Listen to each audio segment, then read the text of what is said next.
1 नवंबर 1979, समय रात के 1 बजे, स्थान तिरुपति बालाजी का मंदिर। घनघोर शांत रात्रि में पूरा शहर गहरी निद्रा में सो रहा था। तभी कुछ ऐसा हुआ कि सब बेचैन हो उठे। श्री तिरुपति बालाजी मंदिर के गर्भगृह में लटकी विशाल कान से घंटियां जोर जोर से बजने लगी। घंटियों की इस आवाज ने पूरे शहर को हैरानी में डाल दिया। दरअसल हैरानी वाली बात यह है कि मंदिर रात 12 बजे पूरी तरह से बंद हो जाता है। फिर उस दिन ऐसा क्या हुआ कि रात 1 बजे मंदिर की घंटियां बजने लगी, जबकि रात 12 बजे के बाद किसी इंसान का मंदिर में रहना संभव ही नहीं था। यहाँ तक कि किसी जीव जंतु के प्रवेश करने की भी कोई गुंजाइश नहीं थी। तो फिर कौन वो घंटनाद कर रहा था? आखिर क्या थी इसके पीछे की कहानी? दोस्तों, आखिर ये घटना क्यों और कैसे हुई, यह जानने के लिए हमें समय में थोड़ा पीछे चलना होगा। दरअसल उस समय तिरुमला क्षेत्र पानी की भारी कमी से जूझ रहा था। बहुत समय से बारिश नहीं हुई थी, जिसकी वजह से सूखे की स्थिति बन चुकी थी। तिरुमला पहाड़ी पर पीने के पानी के कुएं भी सूख रहे थे और वर्तमान में मौजूद पाप नाशनम जलाशय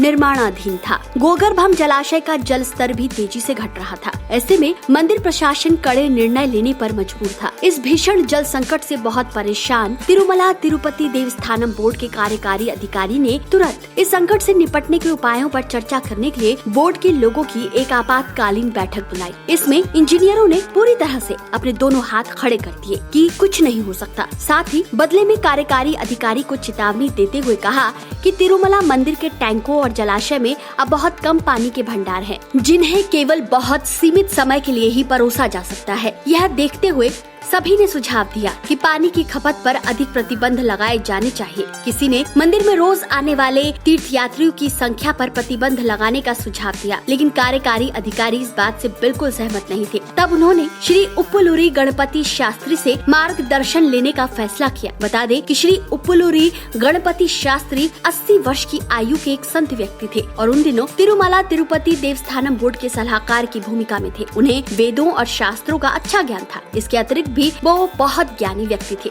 उन्होंने अपने अनुभव के अनुसार अधिकारी को सलाह दी कि इस विपत्ति को दूर करने के लिए वरुण जाप अनुष्ठान कराना होगा। अधिकारी ने बात मान ली और यह अनुष्ठान कराने का निर्णय लिया, परंतु अनुष्ठान प्रारंभ नहीं हो पा रहा था। इसमें हर बार कुछ न कुछ बाधा आ जाती थी। अधिकारी जानते थे कि भगवान वेंकटेश्वर की अनुमति के बिना कोई भी अनुष्ठान कराना मुमकिन नहीं है। तो उन्होंने भक्ति भाव से भगवान वेंकटेश्वर के सामने हाथ जोड़े और उनसे प्रार्थना की कि हे भगवान, हमें दिव्य अनुष्ठान करने की अनुमति दीजिए। फिर आया 1 नवंबर 1979 का दिन। इसी दिन की मध्य रात्रि को एक चमत्कार हुआ, जिसे देखकर सब हैरान हो गए। रात्रि में पूजा करने के बाद मंदिर के कपाट बंद कर दिए गए थे। कोई भी व्यक्ति मंदिर में मौजूद नहीं था। तभी रात्रि में 1 बजे तिरुपति बालाजी मंदिर के गर्भगृह में लटकी विशाल कान कि अब भगवान ने अपनी अनुमति दे दी है ध्वनि से पूरा तिरुमला क्षेत्र गूंज उठा। सभी लोग ये जान गए थे कि अब भगवान ने अपनी अनुमति दे दी है तो इस संकट को अब दूर किया जा सकता है।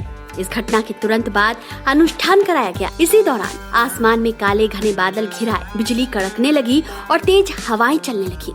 फिर शुरू हुआ झमाझम बारिश का सिलसिला। उस बारिश ने कई घंटों तक पूरे तिरुमला में पानी भर दिया। बाद में जब मंदिर ट्रस्ट के कार्यकारी अपने कार्यालय में स्थिति की निगरानी कर रहे थे, तो एक उत्साह से भरा हुआ इंजीनियर दौड़ते हुए उनके कमरे में आया और सूचित किया कि गोगर्भम जलाशय बह रहा है। दोस्तों, इस कहानी में फिलहाल इतना ही। मिलते हैं अगले वीडियो में एक नई कहानी के साथ। आपको ये कहानी कैसी लगी हमें कमेंट करके जरूर बताएं। वीडियो अगर पसंद आया है तो इसे जितना हो सके शेयर कीजिए।